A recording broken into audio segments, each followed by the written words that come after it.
Hi everyone. In today's lesson, we're going to talk about multiple representations of limits. So let's do an example. It basically says here that f of x is a piecewise function with two linear pieces such that x approaches 5 of f of x does not exist.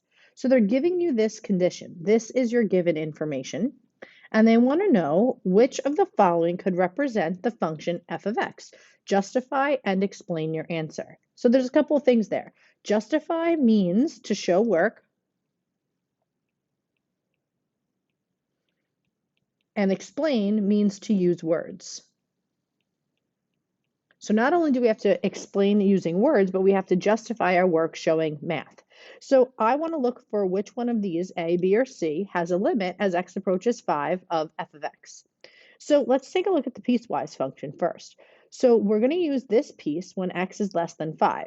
So on a number line, here's 5. Here are all the values less than 5. 4, 3, and so on and so on. So here's the left. So this less than 5, this is your left side of the graph. Therefore, bigger than 5, 6, 7 would be greater than 5. So this is your right side of the graph. So we need to check. Because it asks for the limit as x approaches 5 as a whole, we need our left and our right. So let's do the limit as x approaches 5 from the left of f of x. We're simply going to use direct substitution into this part. So 2 times 5 minus 1. So that's 10 minus 1 is 9.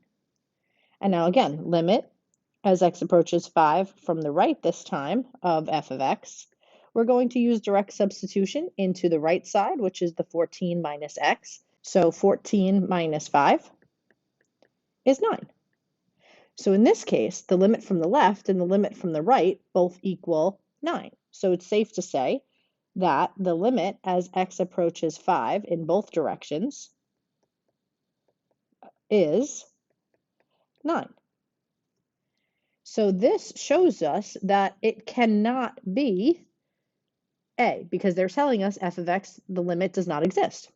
Okay, let's do the same thing on the second one. Let's do the limit as x approaches 5 from the left of f of x, and the limit as x approaches 5 from the right of f of x. So since this is a table, we need to come in from the left and then from the right. So this is the y values from the left, and this is the y values from the right. And what you can see from this table is that from the left, they're both approaching 6. This happens to be the value of the function, so that doesn't have anything to do with the limit. So the limit goes to 6, the limit goes to 6 in both directions. So 6 and 6. So the limit as x approaches 5 of f of x is equal to 6.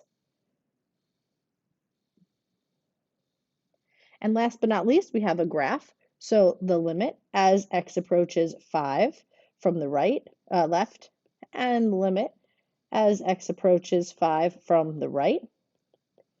So let's see, from the left side of the graph, it looks like the limit is 4. From the right side of the graph, looks like the limit is 1. Therefore, because they are not equal, it's safe to say that the limit as x approaches 5 as a whole of f of x does not exist. Does not exist because the left and the right are not equal. So this is our justification. Now we need to explain. So I would say C is the correct answer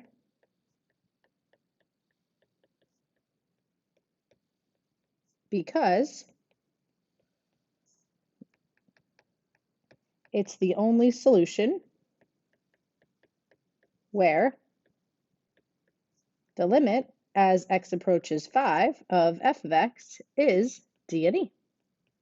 And that's good enough.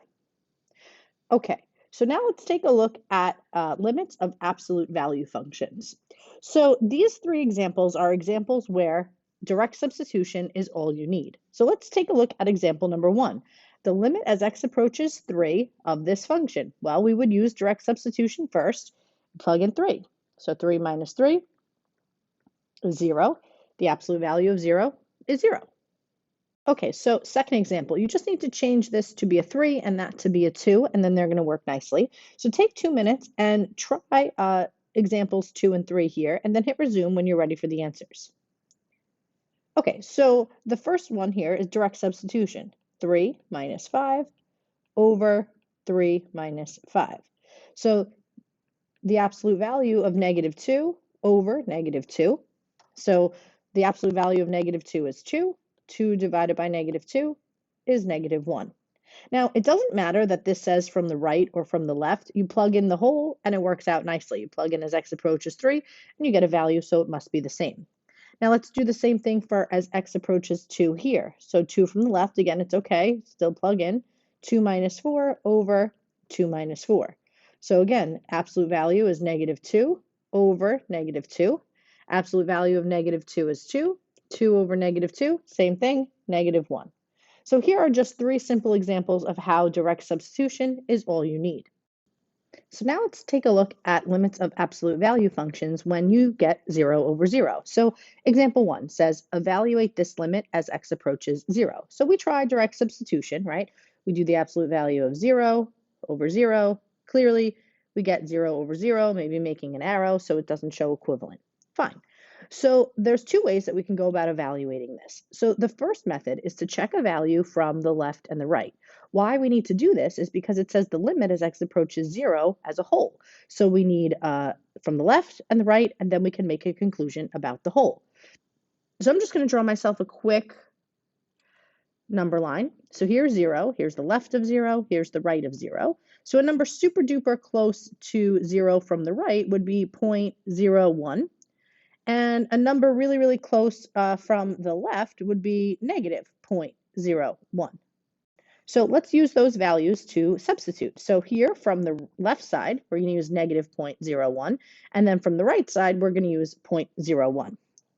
So from the left, we're going to substitute, like I said, -0.01 over -0.01. Absolute value of a negative number makes it positive. Positive divided by a negative gives me a negative, -1. Checking from the right side, we're going to plug in positive 0.01. And an absolute value of a positive number stays positive. Positive divided by a positive is a positive. So we can clearly see that the limit from the left and the limit from the right are not equal. One is -1 and the other is +1. Therefore, the limit does not exist. Now, this method is the easier of the 2 methods, I feel, because you're simply plugging in a number and seeing what happens. There is another method, and what we can do is we can break up the absolute value function into a piecewise function. This is a little bit easier if I explain it in person, so we're going to leave this one alone, and we'll pick up in class tomorrow with that one. All right, let's take a look at example number 2. So same scenario, I'm going to ask you to evaluate the limit as x approaches -2. So first we're going to try direct substitution. So we plug in -2 plus 2 over -2 plus 2. Absolute value of 0 is 0 and 0 over 0, right? So this tells me we have to use a method. We're going to plug in the left and the right and then make a conclusion. Why? Again, they're asking for the limit as a whole. So I'm going to make another number line. And this one, it's a little bit more challenging. Here's the left side, here's the right side. So it helps if you understand how the numbers in negative territory work, right? So a number really, really close to -2 from the right side would be about -1.9. And then a number really, really close to -2 from the left side would be about -2.1. So drawing that number line helps a bit, so you might want to do that as well. Okay, so now let's plug in from the left side. So I'm going to plug in -2.1. And on the bottom gives us a -0.1, and the top gives us the absolute value of -0.1. An absolute value in negative makes positive. So positive 0.1 divided by -0.1 is simply a -1. Same thing from the right side. We're going to plug in -1.9.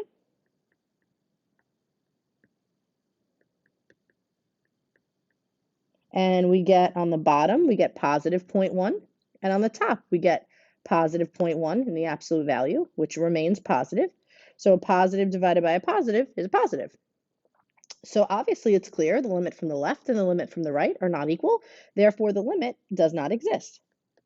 All right, so again, method 2 is definitely a lot easier if I show you in person. So we're going to leave method 2 for both examples for in class tomorrow. All right, that's it. Have a great night.